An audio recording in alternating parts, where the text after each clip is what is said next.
Je m'appelle Christian Bontings, je suis l'auteur de L'illusion de la sirène. L'illusion de la sirène raconte l'histoire d'un jeune homme de 17 ans, féru de cinéma, il veut devenir cinéaste, mais il est également activiste environnemental, il veut changer le monde. Et il mène une action qu'il mène devant le juge.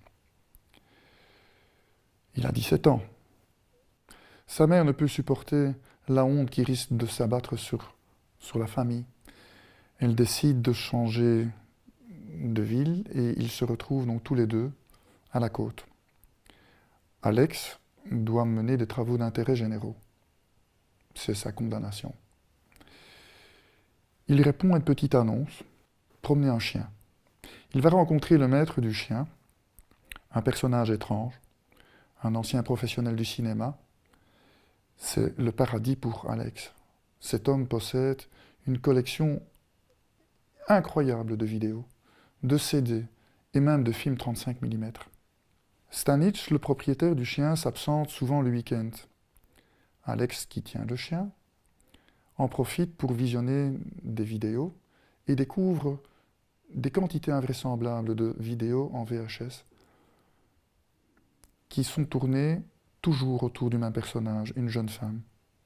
On suit Alex, le personnage, tout au long du récit, mais au travers de ce qu'il pense, de ses fantasmes. Il a la tête remplie d'images de cinéma. Et tout se mélange. La réalité, les films qu'il a vus, les pensées qui le secouent, les injonctions même de sa mère qui sont intégrées étroitement dans son mental.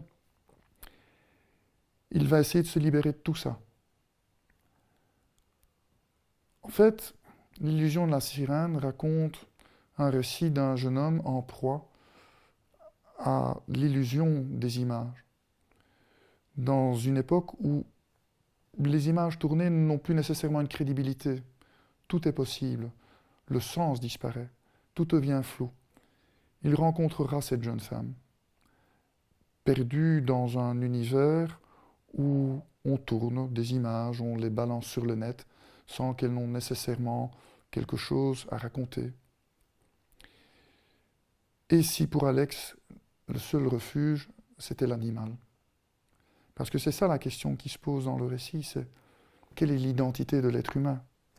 Alors, je vais vous lire un extrait de l'illusion de la sirène.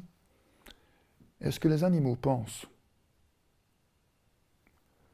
Des forêts balafrées, partout des routes, des chemins bitumés, des saignées, se dissimuler le jour, se déplacer la nuit. Oh, la nuit, ils n'osent pas le traquer, mais le jour. Ils sont si avides, si empressés d'exhiber leurs trophées. Ils puent tous du gras, du mauvais gras, une puanteur de plastique, de pétrole.